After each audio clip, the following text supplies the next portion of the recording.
Audie Murphy, the most decorated man of World War II, who went on to become a movie star, was found dead this afternoon in the wreckage of a light plane in the hills of Virginia. He utterly despises Audie Murphy. Now, we know the reason why James Cagney was born. James Francis Cagney Jr. on July 17, 1899, in New York City. Growing up on the Lower East Side of Manhattan, Cagney came from a working-class Irish-American family and knew hardship early in life. His father worked various jobs, including bartending, while his mother raised 7 children in their cramped apartment.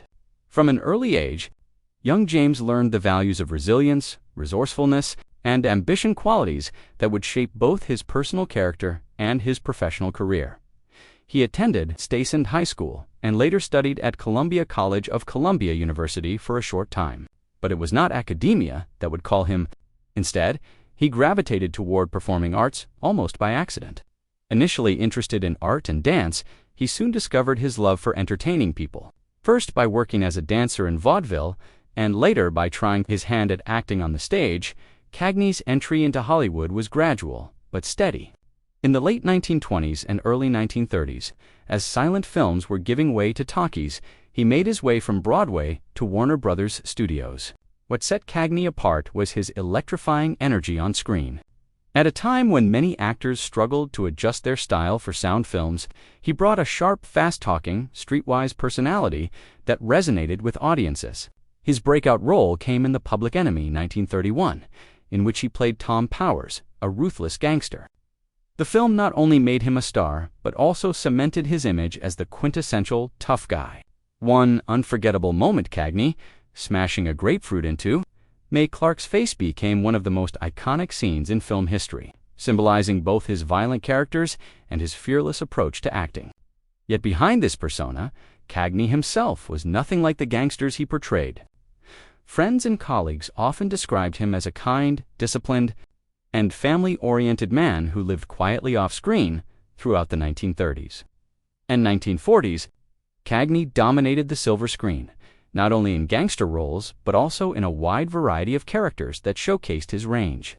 He could portray intensity in films like Angels with Dirty Faces, 1938, where he played a criminal whose execution becomes a powerful moral lesson for young boys. Or he could turn around and play light-hearted comedic roles with equal skill. His versatility reached its pinnacle in Yankee Doodle Dandy, 1942, where he portrayed entertainer George M. Cohan. This role gave him the chance to show off his musical and dancing talents, proving that he was not just a tough guy, but also a born entertainer. His performance earned him the Academy Award for Best Actor, one of the highest honors in Hollywood, and remains one of his most celebrated achievements. Cagney retired from acting in the early 1960s, but was persuaded to return for a few films in the 1980s, including Ragtime 1981, which became his final screen appearance. By then, he had already earned the respect of multiple generations of actors, directors, and audiences. In 1974, the American Film Institute ranked him as the 8th greatest male screen legend of classic Hollywood cinema, a fitting recognition of his contributions. In 1920, James Cagney's career was still in its earliest stages, and he was simply another struggling performer in New York, trying to find his footing on the stage. That year, he landed a job as a chorus member in the musical revue Pitter Patter. Though this was hardly the kind of role that would make him a star, it turned out to be one of the most significant moments of his life, because it was during this production that he met Frances Willard, Billy Vernon, a fellow performer. The two quickly formed a deep connection that went beyond the stage lights. Finding in each other a sense of companionship, stability, and understanding, their courtship blossomed. And on September 28, 1922, James Cagney and Frances Vernon married. Remarkably, their marriage became one of the most enduring unions in Hollywood history, lasting over 6 decades until Cagney's death in 1986, rare feat in an industry often plagued by scandal and short-lived relationships. Frances, who became known as Billy Cagney, survived her husband by several years and passed away in 1994, a testament to the strength and loyalty that had characterized their relationship. Although Cagney and his wife did not have biological children, they chose to expand their family through adoption. In 1940, they welcomed their first child, a son whom they named James Francis Cagney III. Later, they adopted a daughter, Kathleen Casey Cagney. Both children brought new dimensions to Cagney's personal life, giving him a private role as a father to balance against the intense public demands of his film career. Despite his fame, James Cagney consistently valued privacy and family above the glamour of Hollywood. Unlike many of his contemporaries who courted publicity and sought constant media attention, Cagney was known as a deeply private man. He would occasionally allow the press to take photographs, often posing graciously with his wife or children when necessary. But he carefully guarded the boundaries of his personal life. Away from the cameras, he preferred a quiet existence, retreating to his farm in New York and later to his estate in Dutchess County, where he could enjoy painting, horseback riding, and nature without intrusion. Tragically, not all aspects of Cagney's family life were peaceful. His only son, James Cagney III, died suddenly of a heart attack on January 27, 1984, in Washington, D.C., just 2 years before his father's own death. This was an especially painful blow to the actor, not only because of the loss itself, but also because he and his son had become estranged in the years leading up to James III's passing. Their estrangement had begun around 1982, and father and son never reconciled before his death, leaving a wound in Cagney's personal life that was never healed. The strain in their relationship was a sharp contrast to the public image of Cagney as a devoted family man, underscoring the private struggles that even celebrated figures endure. Unfortunately, the tension within the family extended beyond his son. Cagney's daughter, Kathleen Casey Cagney, also became estranged from him during the later years of his life. Though details of their disagreements were kept largely private, consistent with Cagney's lifelong tendency to shield his personal affairs from public scrutiny, it was known that father and daughter drifted apart during his final years. Despite their estrangement, Kathleen lived on for many years after her father's death. Passing away on August 11, 2004, her death marked the closing of yet another chapter in the Cagney family story, one that reflected both the warmth and the difficulties of family life. Lived in the shadow of fame. James Cagney, one of Hollywood's most iconic and versatile actors, was known for his electric performances, his unmistakable screen presence, and his ability to bring raw intensity to any role he played. Audiences adored him for classics such as The Public Enemy, Yankee Doodle Dandy, and countless others. But behind the polished image of the legendary star, there existed a man who was outspoken, deeply principled, and unafraid of sharing his true feelings about colleagues in the film industry. While Cagney admired many actors, he did not shy away from openly criticizing others, and one name that surfaced in his private conversations was that of Audie Murphy. Audie Murphy, on the other hand, had a story that was nearly mythic, a decorated World War II hero. Murphy was awarded the Medal of Honor and became America's most decorated soldier before transitioning into Hollywood. Studio executives quickly realized that Murphy's reputation as a national hero could translate into box office success, and they gave him opportunities in westerns and war films. Audiences respected him, but his acting ability often drew mixed reviews. Critics sometimes accused Murphy of being stiff and relying on his war record rather than genuine talent, who prided himself on his craft and the art of performance. Allegedly grew irritated by the way Hollywood elevated Murphy, without holding him to the same standards as classically trained or naturally gifted actors. "The man's a hero, no doubt about that," Cagney once remarked, "but being brave on the battlefield doesn't make you a master of the stage or screen." To Cagney, there was a sacred boundary between the art of acting and the celebrity culture that tried to blur the lines. He despised the idea of studios propping up a war hero and presenting him as an actor equal to seasoned performers who had trained their entire lives in private. Cagney's words about Murphy were sharper. He was reported to have said, "Audie Murphy could barely deliver a line without it sounding rehearsed. A soldier may win medals, but an actor must win over an audience with truth. And truth isn't in a uniform, it's in the soul." This revealed the root of Cagney's frustration. He felt that Murphy's career represented Hollywood's increasing reliance on publicity stunts and the exploitation of fame rather than a true dedication to art. It wasn't personal animosity toward Murphy, as a man Cagney, by all accounts, respected his service to the country, but it was the professional principle that set him off.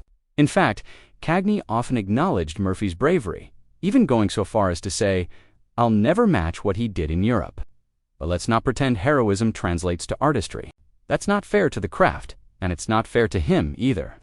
This difference in perspective put Cagney in direct opposition to Hollywood executives who championed Murphy as a marketable star. Studios were often more concerned with profit than artistic integrity, and Cagney felt that promoting Murphy as a leading man cheapened the profession he had worked so hard to elevate. When you put a man in front of the camera because of his medals instead of his mastery, Cagney once quipped, "You insult the audience's intelligence." The tension between admiration for Murphy's military heroics and disdain for his acting ability created an unusual paradox in Cagney's comments. He despised what Murphy's Hollywood career represented, not necessarily the man himself. Still, in a town where public image was everything, those sharp words carried weight. Fans of Murphy saw him as a symbol of American courage, while Cagney represented a more traditional view of cinema as an art form requiring discipline, depth, and emotional honesty. In the end, Cagney's outspoken opinions on Audie Murphy became a reflection of his broader philosophy about Hollywood. He wanted acting to be respected as a serious craft, not reduced to a marketing gimmick. For him, Murphy was the embodiment of that gimmick. And though Cagney himself remained beloved until his death in 1986, he left behind a legacy not only of great films, but also of candor, a man unafraid to say exactly what he thought, even if it meant challenging the popularity of a war hero turned actor. For many, Cagney's words offer a window into the eternal debate in Hollywood. Should fame and image dictate success? Or should the art itself be the deciding factor? His disdain for Audie Murphy was less about personal hatred and more about defending the purity of acting. Yet the passion in his remarks leaves little doubt when it came to the world of film. James Cagney had no tolerance for what he saw as imposters. James Cagney's final years were spent in the quiet countryside, far removed from the bright lights of Hollywood that had once defined much of his life.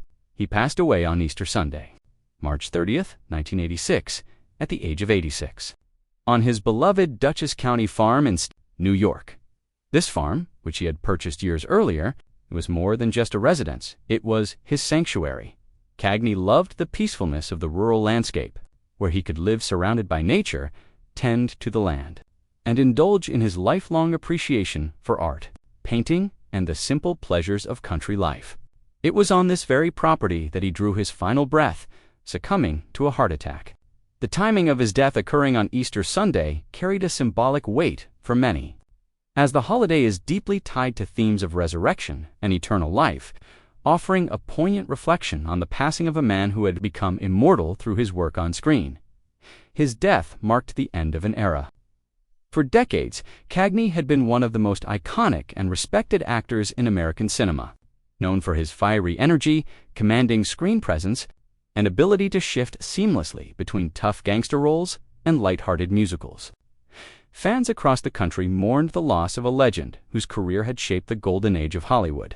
Newspapers carried headlines and tributes recalling his greatest performances, from The Public Enemy to Yankee Doodle Dandy, recognizing how he had left an indelible mark on film history. For many, the news was especially striking because Cagney had lived such a long and full life, defying the odds of a career that had often been turbulent and demanding.